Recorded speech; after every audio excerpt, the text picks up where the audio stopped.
Bonjour à tous, bienvenue dans l'interview à la une, l'émission de la rédaction de Nice Matin. Avec moi pour présenter cette émission, Frédéric Maurice, le chef de l'édition de Nice Matin. Bonjour Frédéric. Bonjour Denis. Notre invité aujourd'hui, Jean-Christophe Picard, conseiller municipal et conseiller métropolitain à Nice. Vous êtes également membre de l'Observatoire de l'éthique publique. Bonjour Jean-Christophe Picard. Bonjour. Jean-Christophe Picard, les Alpes-Maritimes ont été concernées à 2 reprises cette semaine par une alerte orange. On voit aussi que la tempête Kirk balaye une large partie de la France en ce moment. Que traduisent ces épisodes météo à répétition et comment peut-on et doit-on s'adapter ?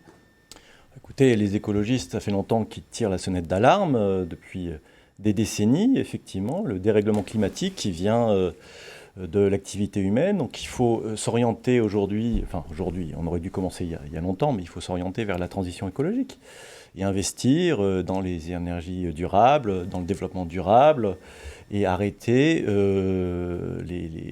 la pollution, notamment la pollution atmosphérique. Par exemple, à Nice, vous savez très bien qu'on est en train d'agrandir l'aéroport, ce qui est une aberration en termes d'écologie. Donc on ne prend pas du tout le bon chemin. Il faut qu'on prenne au sérieux cette affaire de transition écologique. C'est vrai que c'est changement d'habitude, c'est beaucoup d'argent, il faut le reconnaître, mais c'est une question de survie de l'espèce humaine. Alors pour revenir sur ces épisodes dans les Alpes-Maritimes, on applique le principe de précaution. Les établissements scolaires ont été fermés mardi alors qu'on a vu qu'il n'y avait pas eu énormément de dégâts. Est-ce qu'on va trop loin en la matière ou est-ce que le préfet a eu raison ? Moi, je remarque qu'à Nice, on a été plus loin que ce que préconisait le préfet, puisqu'on a fermé tous les établissements accueillant du public et pas seulement les écoles. On a fermé pas mal de choses. Je pense qu'il ne faut pas surréagir non plus. Effectivement, je pense qu'on peut arrêter. Quand on détecte le jour même un problème, on peut peut-être déclencher une alerte le jour même sans avoir figer la vie d'une ville avant. Je pense peut-être qu'on surréagit, que tout le monde a peur un peu d'être responsable d'un incident ou d'un problème, mais il va falloir s'habituer. Et je ne pense pas qu'on puisse, à chaque fois qu'il pleut, parce que moi, effectivement, j'ai été travailler ce jour-là. J'avais un parapluie, il n'y a rien d'exceptionnel, j'ai été travailler, il n'y a pas eu de problème. Si à chaque fois qu'il pleut, on ferme tout, je pense que c'est un peu excessif. Voilà. Alors le 23 septembre, le quartier République à Cannes a été inondé. La ministre de la Transition écologique, Agnès Pannier-Runacher, a eu ces mots: à force d'imperméabiliser et de densifier les villes, on arrive à des dégâts de cette nature. Et David Lisnard, le maire de Cannes, lui a répondu. Il a dénoncé des propos d'une incompétence crasse, irrespectueux des réalités et du travail local. Qui a raison ? On va dire qu'on n'a pas bétonné la Côte d'Azur quand même. Si on est, en plus je connais un peu Cannes, on a vraiment construit n'importe comment. D'ailleurs, on était fiers à une certaine époque. Je me rappelle des paroles d'un ancien maire de Cannes, Michel Mouillot, qui disait « Mais oui, il faut construire pour accueillir ceux qui veulent venir profiter de notre cadre de vie ». C'était revendiqué. Donc heureusement, les mentalités ont changé, mais on a construit n'importe comment. À Cannes, à Nice, effectivement, des bêtises ont été faites. Il va falloir maintenant mettre les bouchées doubles pour revenir à, on va dire, à des sols qui ne soient pas tout le temps artificialisés. Et des bêtises ont été faites. On ne peut pas être dans le déni et expliquer que ce n'est pas le cas, qu'on a construit de manière raisonnable et raisonnée. C'est absolument absurde. On va rester, si vous voulez bien, à l'échelle du département. Vous n'avez pas signé la semaine dernière l'appel d'élus écologistes priant le président du département des Alpes-Maritimes de se désolidariser d'Éric Ciotti qui s'est allié au Rassemblement national. Pourquoi ? Je ne l'ai pas signé parce que je ne suis pas d'accord avec les termes. Je pense qu'il y a des élus socialistes et écologistes qui siègent au sein du conseil départemental. C'est peut-être à eux de s'exprimer. Et d'ailleurs, je les remercie de ne pas faire des tribunes pour expliquer comment je dois m'exprimer moi au conseil métropolitain. Donc il faut respecter aussi... C'est une ingérence, quoi, pour vous ? Bah oui, il faut respecter les élus. Il y a des élus qui, en plus, c'est des très bons élus. Donc je ne vois pas pourquoi on s'exprimerait sans d'ailleurs leur demander leur avis, puisqu'ils n'ont même pas été consultés. Et puis, je ne trouve pas très utile de reprendre les éléments de langage de Christian Estrosi. Il ne s'agit pas d'une clarification, il s'agit d'une purge. Une purge qui a commencé en 2021, donc bien avant l'accord Ciotti-Le Pen. Une purge en 2021 puisqu'ils ont exclu Bernard Schex et Gaël Frontoni de leur majorité. Et cette purge ne s'applique... On parle de la ville de Nice. Hein. Absolument. Et cette purge ne s'applique pas qu'aux ciotistes. Elle s'applique à tous ceux au niveau métropolitain qui ont refusé de s'engager par avance à voter tous les prochains budgets de la métropole. Voilà. Donc il y a 39 personnes sur 133. Bien évidemment, les écologistes ont refusé de signer et de s'engager à voter les budgets sans les connaître. Je déplore que 94 élus ont accepté de s'engager à voter des budgets qu'ils ne connaissent pas. C'est quand vous parlez de la métropole. Hein. Absolument, mais c'est la clarification d'Estrosi, elle s'est appliquée à la métropole, elle a essayé de s'appliquer au département. Donc on est sur une démarche préélectorale et on n'a pas à s'y associer. Et puis, franchement, demander à LR de faire barrage au RN, ça me fait doucement rigoler quand un ministre de l'Intérieur LR nous explique que l'état de droit, finalement, c'est pas sacré. Enfin, je veux dire, à un moment donné, je suis pas sûr qu'ils soient les mieux placés pour faire barrage au RN. Et voilà, bref, on n'a pas, à mon sens, c'est une erreur d'avoir cautionné cette pseudo-clarification qui n'est qu'une purge stalinienne préélectorale. Alors, au département, rien n'a vraiment changé puisque Éric Ciotti fait toujours partie de la majorité de Charles Ginésy. Est-ce que ça vous choque? Et c'est leur tambouille interne. Les étiquettes, elles changent. Il y a des ex-LR qui sont redevenus LR, des anciens LR qui sont devenus UDR. Moi, j'y comprends plus grand-chose. Les idées, finalement, beaucoup d'élus partagent les mêmes idées. Et s'attacher aux étiquettes, ça me semble aujourd'hui dépassé. Il y a eu ce qu'on appelait l'eupénisation des esprits, qui a bien marché, puisqu'il y a plein d'élus qui aujourd'hui véhiculent les idées de l'extrême droite sans être RN ou sans être UDR, et qui sont LR, mais qui disent les mêmes choses, hein, enfin, honnêtement. Donc c'est une tambouille interne. Est-ce que c'est vrai que vous avez plus d'estime pour Éric Ciotti que pour Christian Estrosi? Non, mais moi, Éric Ciotti n'a pas géré la ville, donc il n'a pas fait de bêtises. Moi, je regarde effectivement la gestion d'Estrosi qui est calamiteuse. Mais il n'y a pas que la gestion de la ville, il y a le comportement politique de ces deux élus. Éric Ciotti, vous savez ce qu'il pense, vous savez ce qu'il défend, Christian Estrosi pareil. Donc, est-ce que parce qu'il n'a pas géré la ville de Nice, vous avez davantage de sympathie pour Éric Ciotti? À partir du moment où il n'a pas été aux commandes de la ville et de la métropole, il a effectivement fait moins de bêtises, donc j'ai moins d'acrimonie entre guillemets. Après, je ne partage absolument pas sa vision de la France avec ce fantasme des racines chrétiennes qu'il annonce à chaque phrase. Et puis, effectivement, je ne partage pas non plus son idée son rapprochement avec l'extrême droite. Mais voilà, c'est pas lui qui gère la ville et qui gère la métropole aujourd'hui. Donc, c'est quelque part, moi, je suis dans l'opposition. De Christian Estrosi, par la force des choses. À propos de Christian Estrosi, vous ne regrettez pas de l'avoir traité de Joseph Staline, l'un des dictateurs les plus sanguinaires du XXe siècle? Non, parce que... oui, ouais, bon, je crois qu'on a compris l'idée. C'était les purges staliniennes. Parce que ce qui s'est passé quand même à la métropole, c'est fort de café. Demander à des élus de se transformer en pantins, expliquer que tous ceux qui ne signent pas sa charte sont des extrémistes, des fascistes. Ouais. Nous, il nous a traités d'antisémites. Pourquoi? Absolument. Parce que pour lui, dans sa tête, les écologistes sont égales à LFI égale les antisémites, donc les écologistes sont des antisémites. Voilà. Donc, dans un meeting, il a dit qu'on était antisémites. Il y a quelque chose que vous reprochez beaucoup aussi, c'est ce que vous appelez les procédures Bayon. De quoi il s'agit? Ça, c'est épouvantable. Ce sont des plaintes un peu bidons qui n'ont aucune chance d'aboutir, mais qui sont payées avec l'argent public. Et donc moi, je suis visé par deux plaintes. C'est-à-dire que Christian Estrosi et son administration sont financés évidemment par la puissance publique, alors qu'il s'attaque à des gens comme vous qui n'avaient pas de protection fonctionnelle, quoi.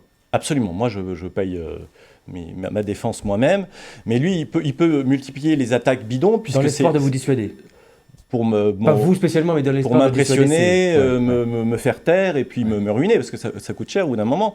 Mais la dernière procédure Bayon, c'est drôle, puisque on a abordé un rapport de la Chambre régionale des comptes. J'ai pris la parole, je n'ai fait que citer des extraits du rapport, et Christian Estrosi a porté plainte contre moi pour diffamation, alors même que je n'ai fait que citer le rapport de la Chambre régionale des comptes. Donc vous voyez bien les procédures complètement bidons. Évidemment, je ne serai pas condamné, mais ça coûte de l'argent aux contribuables, et puis ça cherche aussi à faire taire les opposants. Il faut se rappeler qu'il avait attaqué en 2016 Élise Lucet, qu'il avait attaqué la même année le président de la Chambre régionale des comptes. Enfin, c'est du délire, quoi. Et même si en diffamation on est rarement condamné, en revanche, on est très souvent mis en examen, entendu, et donc tout ça, ça coûte de l'argent, du temps, de l'énergie. De l'argent. Et toutes ces procédures Bayon, aucune n'a abouti. Aucune. Donc c'est de l'argent dépensé. Moi, j'ai fait le calcul, on en a depuis 2014 plus de 100 000 euros. Mais c'est surtout démocratiquement, ça pose un problème, puisque effectivement, on s'attaque à des journalistes, à des écrivains, à des opposants politiques. Donc c'est inquiétant qu'un élu aux commandes se comporte, essaye de créer un climat de terreur pour impressionner ses adversaires politiques. Avec l'argent public, quoi. Avec l'argent public. Alors, avant de poursuivre, je vous propose d'aller faire un petit tour dans Nice et de regarder ce micro-trottoir réalisé par Tristan Gasparot. Bonjour Monsieur Picard, on se demande souvent si la ville de Nice est une ville écologique, alors je suis allé à la rencontre d'Azuréens pour leur poser la question. Oui, parce que je pense que quand même, on a un maire qui fait très attention à ça quand même. Tous ces terrains comme ça, avec des arbres et tout ça, ça prouve qu'il aime quand même la nature et l'écologie aussi. Hein. Oui, je pense que le maire essaye de faire une ville de plus en plus verte. Écolo, je pense que ça va encore plus loin. Il y a quelques parcs, mais je pense pas que c'est tout à fait écolo. Pour moi, il est assez écolo parce qu'ils mettent des vélos électriques à disposition un peu partout dans la ville. C'est-à-dire qu'on n'est pas obligé de prendre la voiture. Il y a le tram aussi, donc ça évite la circulation en voiture, pareil. Puis il y a assez de nature partout, là, comme vous pouvez voir, il y a un parc. Au niveau de la verdure, il y a beaucoup d'arbres. Et ça, c'est agréable. Alors, on voit les Niçois que Tristan Gasparot a rencontrés trouvent que Christian Estrosi a fait de Nice une ville verte. Qu'est-ce que ça vous inspire ?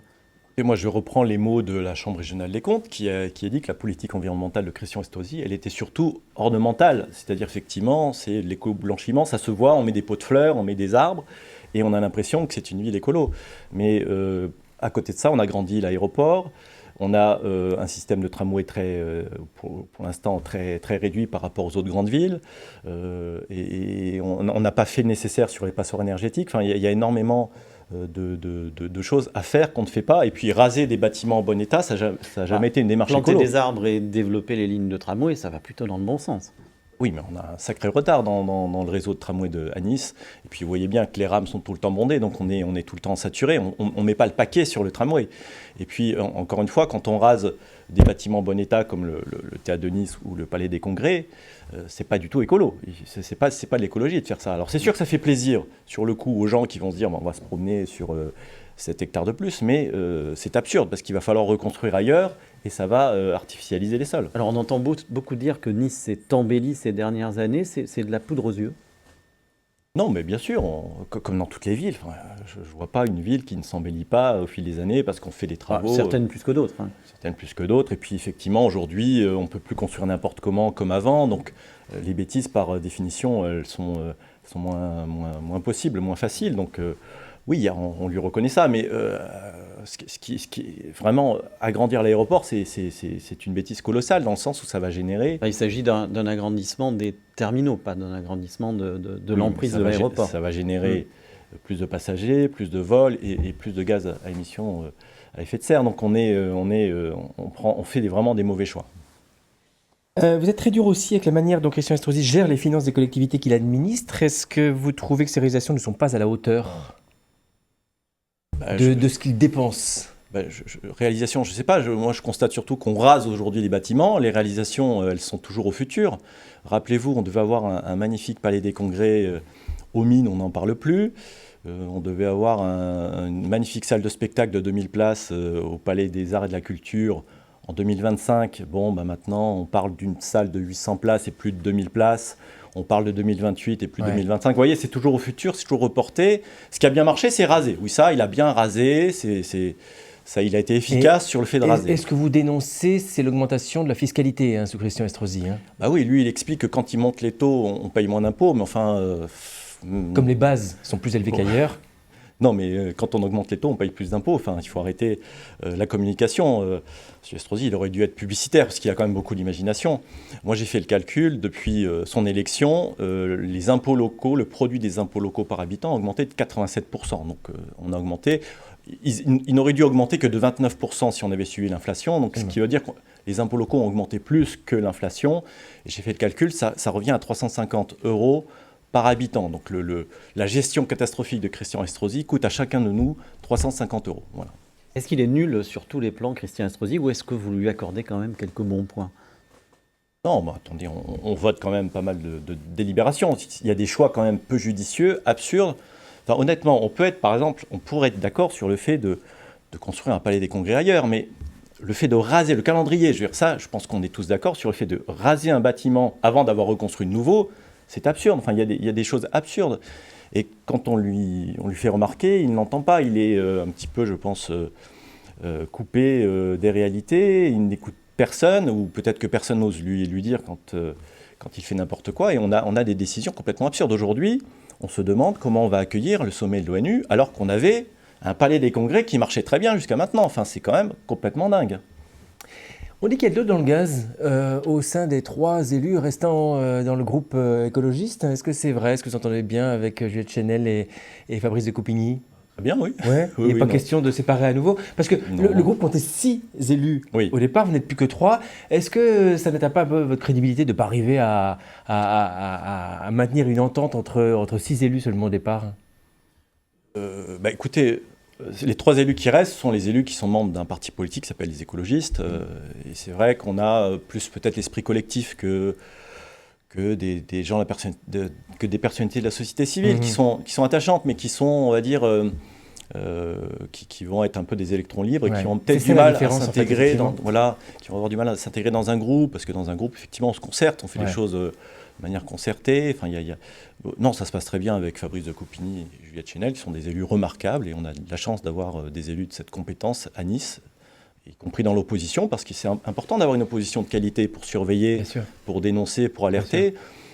Donc c'est très important d'avoir une bonne opposition, et je crois qu'on fait le job, tous les 3, on dépose des contributions à chaque enquête publique, à chaque concertation, on saisit quand il faut le préfet, le procureur, la répression des fraudes, donc on fait vraiment le maximum possible de ce qu'on peut faire avec les petits pouvoirs qu'on a en tant qu'élu d'opposition. Très bien.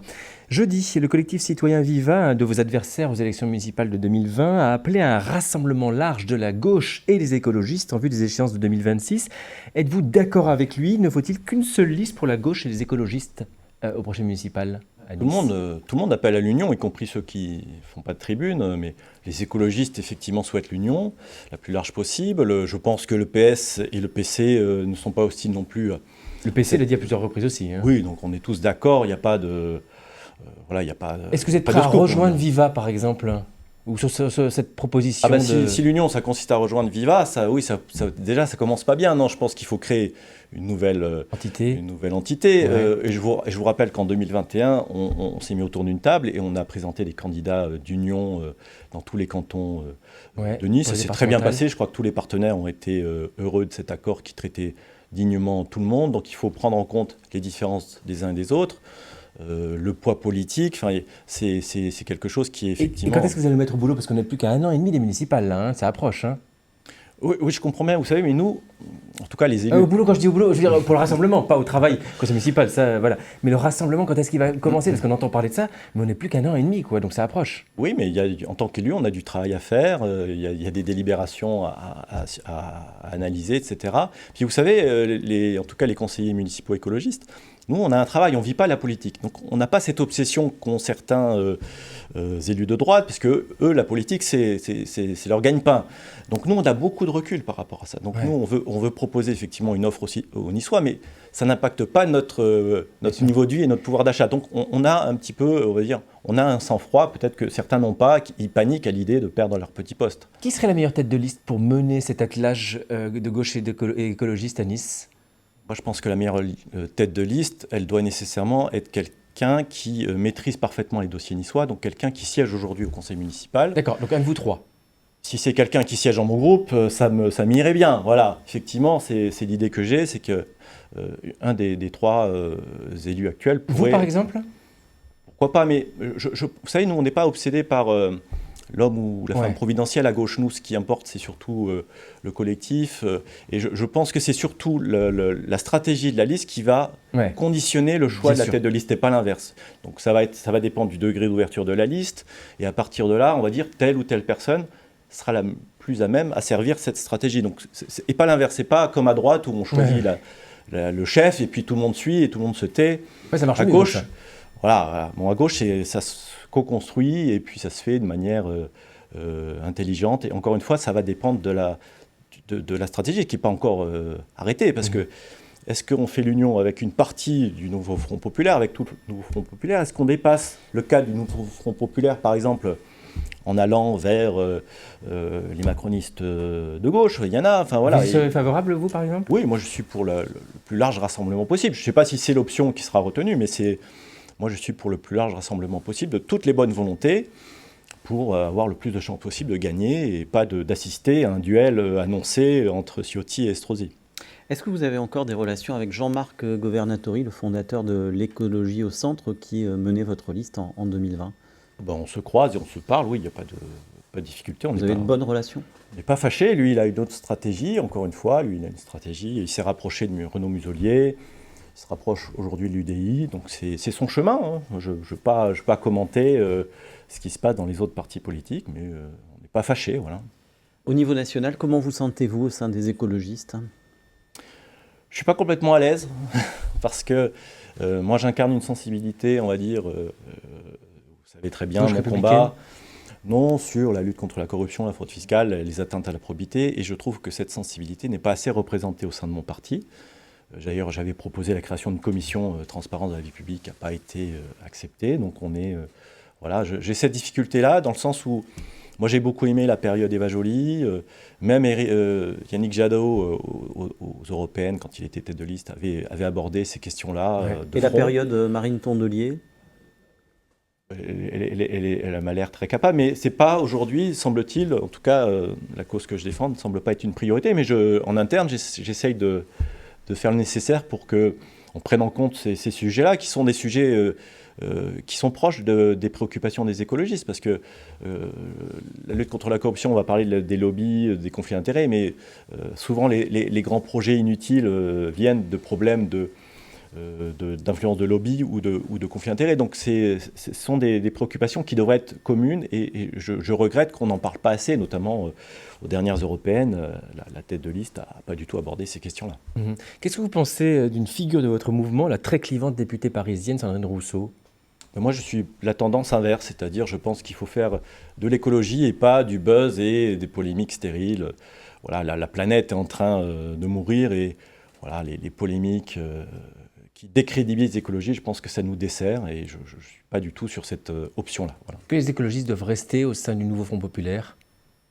C'est un accord électoral, donc ça va dépendre des élections. Si c'est utile, oui. Si c'est pas utile, non. Enfin, c'est pas non plus un cadre, je pense, inscrit dans le marbre, mais pour l'instant, il y a un intérêt à ce qu'il y ait au moins une coalition. Enfin, quel que soit le nom que ça portera, que ces partis-là puissent se concerter, discuter ensemble, ça me semble indispensable.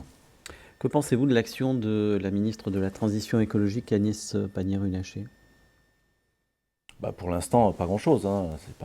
C'est pas spectaculaire ce qu'elle a proposé. Donc, on va lui laisser encore un peu de temps, on va dire.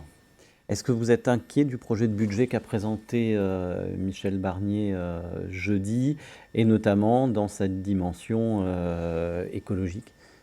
Là aussi, on sent bien que ce n'est pas la priorité du gouvernement. Et puis surtout, Michel Barnier, il gouverne avec un pistolet sur la tempe tenu par Marine Le Pen, très clairement. Donc on a aujourd'hui une sorte de prise d'otage. On a un Premier ministre qui est pris en otage. C'est pourtant quelqu'un qui a une vraie sensibilité écologique, Michel Barnier. Pas flagrant, honnêtement. C'est pas, en tout cas, il faudrait qu'elle soit plus développée, et surtout à la hauteur aujourd'hui des enjeux. Hein. Il faut injecter des dizaines de milliards si on veut vraiment faire une transition écologique digne de ce nom. On n'y est pas aujourd'hui. On va gérer les déficits accumulés. D'ailleurs, lui-même a reconnu que c'était ceux d'avant qui lui avaient laissé le déficit, c'est-à-dire la Macronie. Et voilà, donc on est pris à la gorge. Donc il y a vraiment des choix budgétaires courageux à faire, et puis une réorientation écologique qui soit la priorité absolue du gouvernement. Député, est-ce que vous auriez voté la motion de défiance que présentait la gauche cette semaine dans l'espoir de faire tomber le gouvernement? Oui. Oui, parce que Macron dissout, d'ailleurs, il n'aurait pas dû, je l'avais dit, c'est pas parce qu'on a un mauvais résultat aux européennes qu'on dissout l'Assemblée nationale, c'est pas un référendum révocatoire, les élections européennes, ça sert pas à ça. Donc qui dissout, si on dissout, c'est pour prendre en compte le vote des citoyens, qui d'ailleurs ont été votés massivement, pour une fois. Donc on aurait dû plutôt essayer de les encourager à continuer comme ça. Et on nomme comme Premier ministre un parti qui a fait un score ridicule. Donc on n'est pas du tout en adéquation avec la volonté populaire. Donc oui, j'aurais voté la motion de censure, parce que le choix de Macron de de ne pas nommer un Premier ministre issu du nouveau Front populaire. C'est un choix provocateur, mais qui n'est pas du tout conforme aux attentes des citoyens. Et du coup, la procédure de destitution qu'a tenté la gauche cette semaine, est-ce que c'est quelque chose auquel vous seriez rallié ? Non, parce qu'elle n'avait aucune chance d'aboutir. Donc ça, c'est un coup de com', on va dire. Mais moi, je suis juriste. Se lancer dans des procédures qui n'ont absolument aucune chance, ça ne sert pas à grand-chose, quoi. Voilà. Vous avez présidé, Jean-Christophe Picard, l'association anticorruption Anticor de 2015 à 2020. L'association a perdu son agrément pendant 14 mois. Elle vient de le retrouver. Qu'est-ce que vous pouvez nous dire de cette période et est-ce que vous êtes toujours en phase avec Anticor ? Alors moi, j'ai été très choqué par cette période. Bon, il faut rappeler que le gouvernement avait fait la même chose avec l'association anticorruption Sherpa en 2019. Il lui avait retiré l'agrément pendant 1 an sans aucune raison. Et Anticor a subi ça. Donc c'est très choquant que dans une démocratie normalement un peu moderne, le gouvernement décide de débrancher une association anticorruption. C'est pas lui qui avait retiré l'agrément, c'est la justice qui a retiré l'agrément. En revanche, il a traîné des pieds avant de le récupérer. C'est un peu plus compliqué que ça, puisque la justice a considéré que le premier arrêté du Premier ministre était tellement mal rédigé qu'on devait annuler l'arrêté, alors même que l'arrêté concluait au renouvellement de l'agrément, mais l'arrêté était truffé d'erreurs et de fautes. Par exemple, l'arrêté disait que Anticor n'avait pas de commissaire aux comptes, ce qui est un mensonge absolu. À l'époque où l'arrêté est sorti, d'ailleurs, le rapport du commissaire aux comptes était en ligne, enfin bon, bref. Et ensuite, le gouvernement a refusé de le renouveler sans motif. C'est ça, le juge administratif a dit, mais attendez, vous êtes obligé de motiver votre décision. Et comme il ne trouvait aucune raison pour ne pas donner l'agrément à une association anticorruption qui a pignon sur rue depuis 2003, parce que ça fait quand même plus de 20 ans qu'on existe, il a été obligé effectivement de donner l'agrément. Mais c'est quand même inquiétant qu'on cherche à bâillonner, à tordre le cou à des associations. L'agrément, il faut dire que ça vous facilite les actions en justice. Hein, ça vous permet notamment, quand des procédures sont classées, de pouvoir plus facilement réouvrir une enquête. Hein. Alors l'agrément, c'est un pouvoir assez important, puisque ça permet d'empêcher qu'on enterre un dossier politico-financier. Donc si effectivement un procureur décide de classer, Anticor peut prendre le dossier et aller voir un juge d'instruction et forcer l'enquête, on va dire. Donc c'est un pouvoir intéressant en démocratie et effectivement, le fait de nous le retirer, ça nous coupait un peu les ailes. Voilà, et je suis toujours en phase avec Anticor. Il y a un président d'ailleurs qui a fait ses études à Nice, qui s'appelle Paul Cassia, qui est très compétent et très brillant, et je suis ravi qu'il soit le nouveau président, et l'association, plus que jamais, est utile, hélas. À propos d'Anticor, est-ce qu'elle a encore un référent dans les Alpes-Maritimes ? C'est en cours de désignation. Il y a eu un appel à candidature et j'en sais pas plus. Non, pas du tout. Non. En tant qu'élu, vous le... Oui, ça créerait des conflits d'intérêts, c'est pas utile. Le président référent départemental, Jean-Valéry Dessens, a-t-il été poussé vers la sortie ? Il laisse entendre qu'on lui a reproché d'avoir procédé à des signalements en justice sans en aviser la direction nationale. Est-ce que c'est vrai ? Oui, c'est vrai. Il a effectivement fait un signalement un peu maladroit. Lui-même le reconnaît d'ailleurs. Donc cette fameuse affaire des cartes de parking, on reproche à Éric Ciotti et son entourage d'avoir bénéficié de cartes de parking gratuites au port de Nice, c'est ça, hein ? Voilà, il a effectivement fait des signalements sans en avertir la direction nationale. Il faut savoir que Anticor, celui qui est responsable, c'est le président. Donc si une bêtise est faite ou si on fait des choses sans le dire, c'est responsable, c'est quand même le président. Donc ça veut dire que cette affaire ne tient pas ? Ce signalement ne tient pas ? Enfin, il n'y a pas d'affaire Je crois que le nouveau président n'a pas apprécié le fait que des choses se fassent sans en être informé. Et puis, ça a fuité dans la presse, donc ça ne vient pas de Jean-Valéry Dessens, bien sûr, mais ça a été instrumentalisé. Enfin, c'était très maladroit. Vous reprochez d'avoir été instrumentalisé par Christian Estrosi ? Moi, je ne reproche rien. C'est la direction nationale qui a considéré qu'il aurait dû en parler avant, peut-être revoir le calendrier, j'en sais rien. Parce que c'est vrai que, enfin, en tout cas, à mon époque, on évitait de sortir les affaires juste avant une élection pour éviter justement que ça soit instrumentalisé. Donc, il y avait des petites précautions à prendre, mais il l'a reconnu. Et d'ailleurs, les rapports entre Jean-Valéry et Anticor sont très bons et il est toujours membre d'Anticor. Alors, avant de terminer, on va vous soumettre à la question perso.